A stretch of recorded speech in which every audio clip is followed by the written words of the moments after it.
afternoon. It's a beautiful sunny day. It's not snowing. Birds are starting to sing. So it's a good day.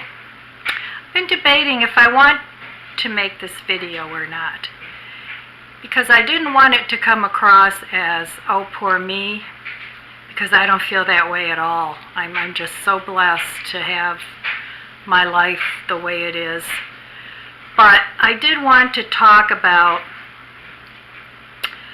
eating an elephant, or eating the elephant, and coming back from injury with chronic pain, and a little bit of the journey that I went through when it happened to me. So let me start out with saying about, it's been a little over 4 years ago. I had a fall. I was taking my cat to the vet, and I didn't realize there was a curb, and I stepped backwards to close my car door because I had the cat carrier in my hands, and I just flew right up. My legs went right up, and I landed right on my tailbone. I mean, I literally flew into the air. It wasn't just a tumble. So I knew I had injured something because I couldn't really move real well, and I couldn't walk. So I just kind of sat there for a couple of minutes, maybe 5 minutes, and collected myself, and I was able to get into the vet's office and do what I needed to do. But it was very painful, and I ended up having it x-rayed, and I had a compression fracture of my spine. So there's really not a whole lot they can do for that. I mean, they can't put a splint on it or anything like that.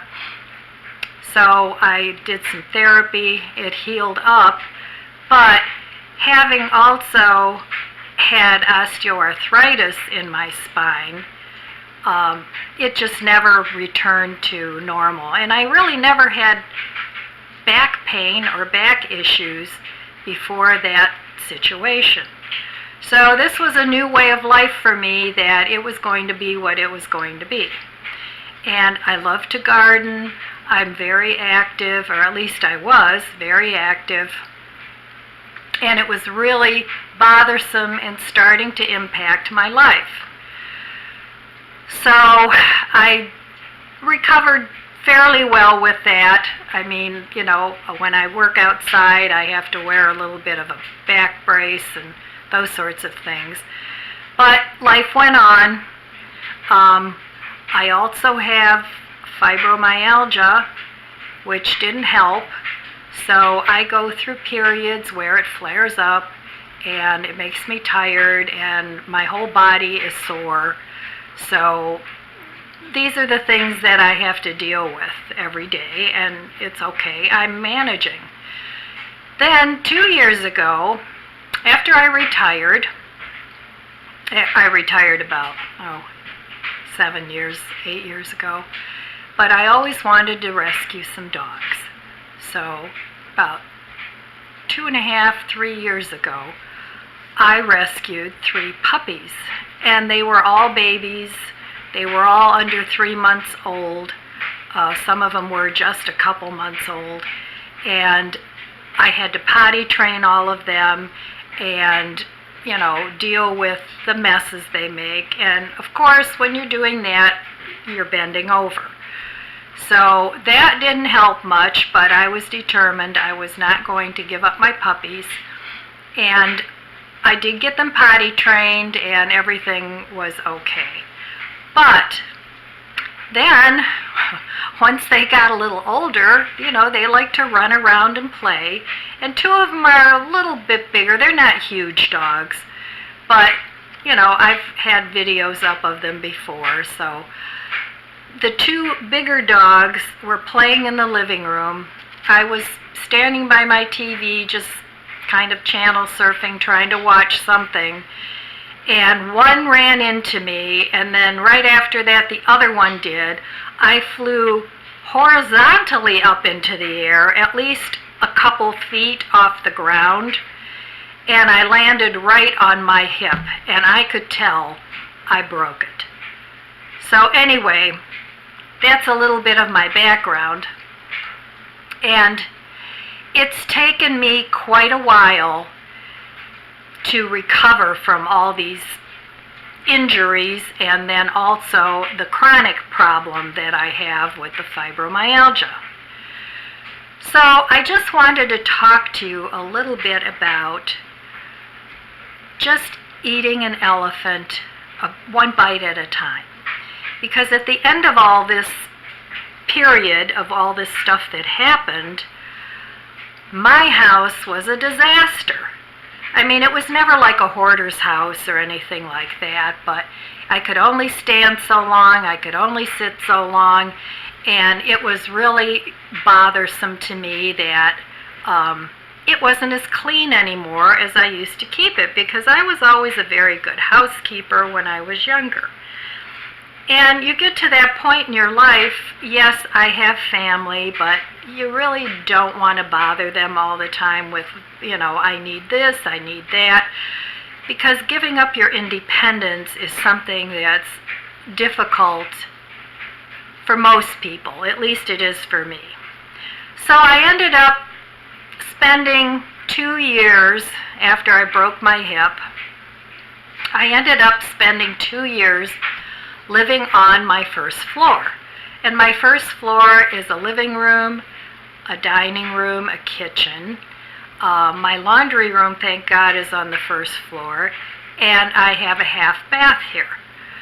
So, and my garage goes down a few steps, it's attached, so, that wasn't an issue. But when I first broke my hip, because it was my right leg, I didn't even drive for 3 months. So I was kind of homebound. So I had a much bigger understanding of how people do tend to get homebound, because I got to the point where it was like, oh, I've got to go out. I don't really want to go out. But you have to kind of work your way past that and, just do little things at a time. And I've recovered pretty much, and, things are getting back to normal. Are they what they were before all this happened to me? No. But I'm not depressed about it. I'm not unhappy about it. But I realize that as you get older, you have to adjust your life to what you can and cannot do, and try not to have it affect you mentally and, going into a depression or, dealing with it in that way. So what I started to do to get out of this slump was doing little things that I really enjoyed doing. I made a mental note, I wrote it down, I did some journaling about what was it that was still important to me, and what was it that I was going to focus my energy on from here on forward. So that's what I did, and anybody can do this. Just you don't have to do everything anymore. If you can't stay in your house, then look at other options. See if maybe something smaller would work, if moving into an apartment might work, and that doesn't work for everybody. I was able to stay in my home, and I've moved back to using my whole house now. I'm not just living on one floor, but that's what I had to do to get from point A to point B to where I wanted to be. And doing things a little bit at a time. If you can only do something, let's say you have a closet that's a mess and it's bothering you and you want to clean it up, all right? Don't think of it as the whole picture. Think of it as pieces and parts, and do one shelf a day. Get rid of what you need to get rid of and keep what you want. And if you want to keep everything, just organize it. And by the end of a week, that closet will be off your list of things to do because you'll have done it in little bits and pieces and parts. And I know it takes way longer to do things that way. And if you've always been somebody that likes to just get things done, I think you have to realize that maybe life has changed some, and you maybe can't do that anymore, but you can still do it. You just have to adjust your time frames as to what you can and can't do. And if you can't stand for long periods of time, like me, it affects me when I have to do that, I break it up. I find some things that I can do while I'm sitting down, if that's sorting papers, or even if it's relaxing and reading a book for an hour or so, and then going back to what it was you were doing, then that's what I do. That's what I need to do, and it doesn't really bother me anymore. I've had to get rid of some things that I knew that I really wasn't that excited about or attached to anymore, and that I knew I wasn't going to want to do anymore. But I still do my gardening. I've cut back. I don't plant as many things because I used to have a beautiful garden that had tons of pots and flowers and vegetables growing. I can't do all that bending anymore to maintain the gardens, but I can still garden, and it's enough for me. It's enough to keep me happy. So, and if you're blessed enough to have people that can help you, don't be afraid to ask for a little help. It doesn't mean you're going to turn yourself into a pest or anything like that, but your family members, I'm sure, will be happy to help you as much as they can. And keep your projects limited mainly to what you can do yourself. Now, I know not everybody has the money. I know I don't have a lot of money. I have enough to live, a comfortable lifestyle for me. Some people might think it's pretty meager, but I'm happy the way I am. But if you do have the money, maybe you can hire somebody to come in and clean your house or parts of your house maybe once a month. Or, if you can't do all the gardening, maybe just have somebody come in and help you a little bit. So I just wanted to put these thoughts out there about eating an elephant. And most of us can do almost anything for 5 minutes, okay? So if you want to plant some flowers, do it for 5 minutes, and then do it for another 5 minutes tomorrow, and the next day, and the next day, until you get it done.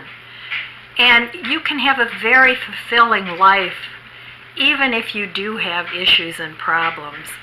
And, life goes on, and we all have to make adjustments as we age, as things come and go in our life. And don't be afraid of change. Some of the things that have happened in my life that turned out to be the best that they could be were things that at first I was a little apprehensive about, and it all came from change. So I just wanted to share this with you. Like I said, I hope it didn't come across as a boo-hoo, poor me, because it was not my intention at all, and that's not how I feel about it. But if this can even help somebody have a different perspective through me talking about it, then that's wonderful. Okay, so that's all I wanted to say, and I love you guys, and I'll see you next time.